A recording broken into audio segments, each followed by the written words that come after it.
Staying digitally organized can end up making your videos better. If you're working on anything creative, you almost guarantee deal with digital files. You might know the feeling of having too many SD cards or external drives. Like how I'm holding 15 T's. Unfortunately, not T's as in trillions worth of cryptocurrency, but instead T's as in terabytes. You might also know the sight of a desktop that looks like this. Maybe you write down all of your ideas on some real paper, some in a notes app on your phone, and others in a Google Doc. As someone who was doing that for a long time, it wasn't actually until I started making my own videos that I realized if you stay digitally organized, the quality of your videos will improve. It's helped me create more efficiently and also with more time, intention, and effort all put on the parts of the video that matter the most. So I'm going to be sharing everything that I do throughout my creative process to keep my videos digitally organized. Taking my ideas from looking like this to this, my desktops from this to this, and my backups from this to this. It might save you more than just your time and effort. If you work with larger files, it'll inevitably save you money on storage costs. And not all of these are actually used fully. Each one has its specific purpose,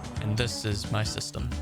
And also my favorite method that I use to pull shots from any past recording, but without the need to actually keep your raw footage. A problem I recently faced that's related to all of this was in my past video about choosing my editing software, which my opinion on might have changed, by the way, but that's a whole nother story. There's the part of the video when I was editing the same video in each of the softwares to see which one was better. During that, and right before I made my final decision, I decided to record a little vlog segment, kind of just going over the thoughts that I had in the moment. And later when I was editing, right before I rendered, I realized I never included that into the video. Why?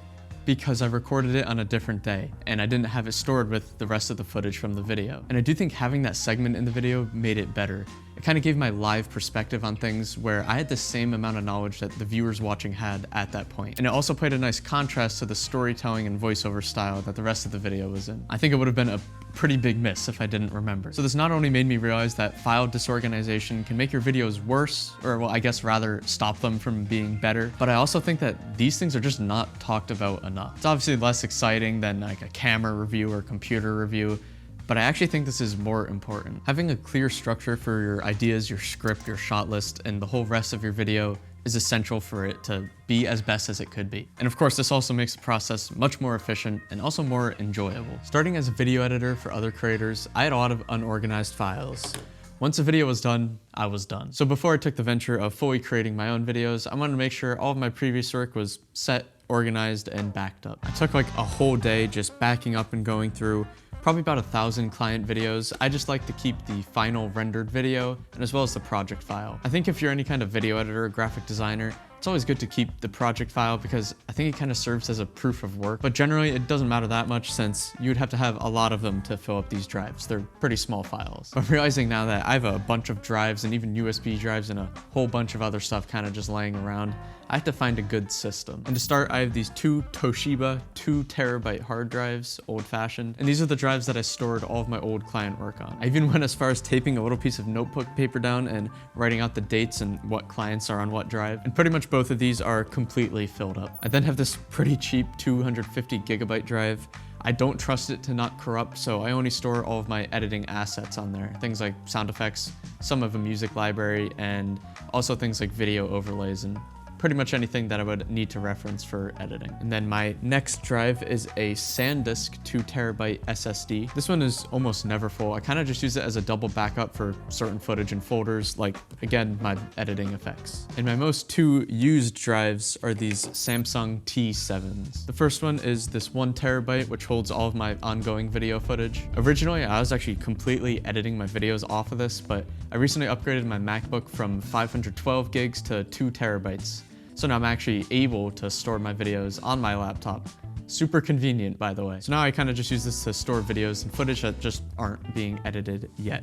And then that brings us to the final one, my 4 terabyte Samsung T7 SSD. I like to call this one the Vault. This one includes pretty much all of my past projects and a pretty well-organized set of categories for just random pieces of media that I've collected throughout all of the years. Like if I'm in an edit and in the recording, I reference my old editing setup. I have a little setups tab. This is the one that I'm on right now. This is the one in my room when I was kind of in that gamery LED RGB setup phase. I used to edit off of that. That's a Dell Optiplex, not meant for editing. I don't actually remember recording this.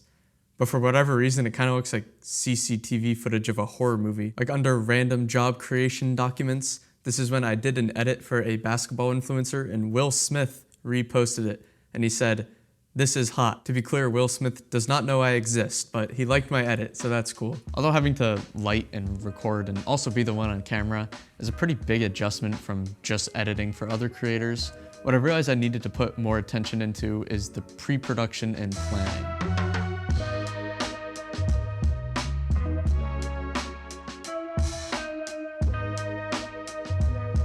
You won't ever have any footage to store if you don't ever record a video. And every single video you make starts with an idea. And the ideas for this channel, I've been writing down for years before I started it, and I wrote them down in a website called Milano. It's pretty popular for production shoots and things like that, but I actually ended up realizing after putting 300 plus ideas into it that Notion would fit my workflow better.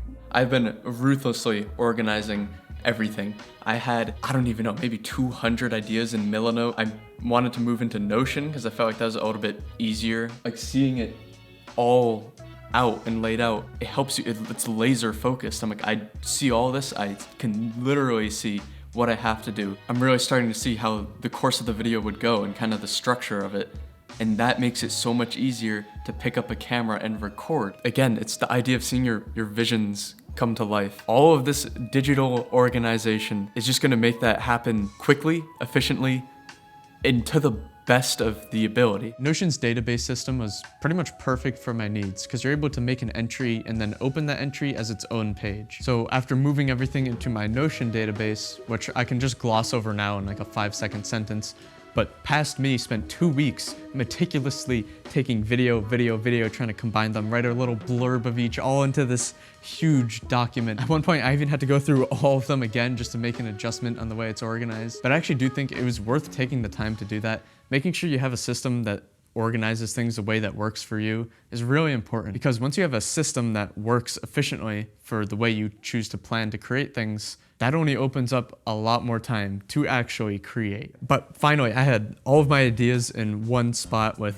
information on each that I could just see all at once. It was perfect. And now I'll show you my exact workflow for creating a plan for my videos. I start by making a new entry. It can be anywhere in the database, but sometimes it's closer to the top if it's something I want to record sooner. Sometimes when I have an idea, I just quickly write it in my notes app. Sometimes I write it directly into Notion. I then select the basic details, long form or short form, any additional notes, and if I want to make a little short form trailer, but that's only for the long form videos. I then select the status, usually starting with ideation. Notion also allows you to switch it to a board view, which works similar to Trello, which is another great website. This view has all of my videos sorted by tab based on which part of the creation process that they're in. It also has a calendar view, which connects to the date entry on the database. I don't typically use this, but if I did ever have a video that needed a hard deadline, that's where this would come in. And I always like to add a little emoji to each video to give it a visual. Now, all of that is bound to change through time, but I just like to have something written down. Inside of each entry, I made a page template that just allows you to give more details for each video. At the top, the template has a brainstorming and ideation section, so that's just writing down anything. I have it there just to get all of my ideas and possibilities out. Underneath that is a section just for kind of a general description of the video, as well as a section for some goals and the packaging, which includes all the variations of a title I might use, the thumbnails, and the video description. I also have a spot in there to upload thumbnail sketches. And underneath all of that, I of course have the scripting section. So this is my entire Notion database. There's quite a lot of ideas. Don't take any. So if we go into the notes for this video, and now I don't have to act like I'm looking at my notes, I could just look at it right here. Having a script and a shot list can actually make you more confident that you're hitting on everything that you want to hit on without saying too much or too little, where you have to cut a lot back or go back and add in more. I will say for my scripts, I usually end up writing full sentences, but only in like bullet point form. And when I'm actually recording, I end up just paraphrasing all of it, like I'm doing right now. I almost never end up reading it word for word. I always just think that it's more natural this way, and natural is kind of always what I'm trying to achieve with the style of my videos. I always break up my script into a few different sections, like the intro and then some topic talking points, and then the conclusion. And within each of those sections, I have a separate shot list. Again, for me personally, this is just what works best. I always find that shot listing is the most efficient. I do have a spot for storyboards, but I only really use that if the shot I have in mind is easier to draw out than it is just to describe with words, which for me isn't often. I'm also actually a fan of using color codes to separate things in my script and shot list. For the script, I always use blue to show A-roll talking points. So exactly what I'm saying now is highlighted blue. And then I use purple for what I want to record as a voiceover. And for my shot list, I use color coding to separate the lighting setups and locations. Like on this video, this B-roll shot here was recorded from the orange section, and then these two shots were recorded from the blue section. So whether I'm making a voiceover and I'm trying to find all the lines that I need to say, or if I'm recording B-roll in a certain setup and I want to make sure I have all of the shots that I need there, this makes finding whatever it is that I need to find so much easier. And of course, it allows there to be significantly more time for things like recording. Now, recording isn't something that I'm really going to touch on too much for this video, but something I do like to do is renaming the files on my camera. So for this camera, it's a Sony FX3, so in the menus, I renamed the file structure to have FX3 at the start. That's just because sometimes I have two cameras going, or sometimes I'm pulling some footage from my phone that I recorded, so it's just nice to be able to look at it and immediately be able to see what was recorded on what. But this is where I kind of started to notice that things were going wrong. I used to offload all of my camera footage, audio recordings, and everything just directly to my desktop. And from there, I started the project like that. And anything else I downloaded, like images, sound effects, music, all downloaded to different places. Now, I still do that first part, but before I actually start the project, I put all the footage, sort it through a template folder structure that I created. Pretty much how I made it is I just created a normal folder and added all of these subfolders within it. And then after I was done, I right-clicked and I clicked compress. What that does is make it a zip file, and you can double-click it and it immediately opens up a fresh new folder. But if you are wondering, yes, that is essentially the same thing as just copy and pasting it. The first thing I usually do is rename the template, and then I go into files, and here I have a pre-made structure for DaVinci Resolve and Final Cut Pro. I'll open up the Resolve one to take a look at that later. Pretty much I have A-roll, B-roll, audio, which is like microphone audio, voiceovers, things like that, music, sounds, which is sound effects, screen recordings, images, graphics, frames, which is things that I use for thumbnails, and then assets. So now in DaVinci Resolve, you might see down here that we actually have the same exact setup, just with the addition of a timeline folder where I keep all of my timelines. And I do have presets of each just with quality, aspect ratio, and frame rate. And the other folder is Fusion Comps. And this right here is kind of like a hologram style 3D pop-up that I like to use in my videos. And this is actually a perfect way to show you how this sorting works. So let's say we have this DaVinci Resolve logo here. I would drag it in images, and assuming I have everything else already sorted, I would highlight all of these and drag it into the master section. And if I open back up the hologram fusion comp, go to media pool, images, DaVinci Resolve logo, all I need to do is plug that into the transform and adjust it a little bit. And then let's say I wanted to add the 3D space adjustment. I go down to that node there. And now it actually has this hologram style. I decrease the opacity a little bit. Sometimes I probably mess around with the blend modes. So pretty much this is just a very, very simple way to break down and know exactly where everything is at every single point throughout the edit. And that'll help me get through the edit, which is important. But what I've actually found through creating my first few videos to be more important is how you organize things after the edit. And I don't just mean the rendered file and thumbnail frames and things like that, but the whole debate of, do you need to keep your raw footage? I don't think you do. And this also leads me to my system of how you can save certain parts of a video to use for the future without needing the raw footage. My original plan was to keep the raw footage,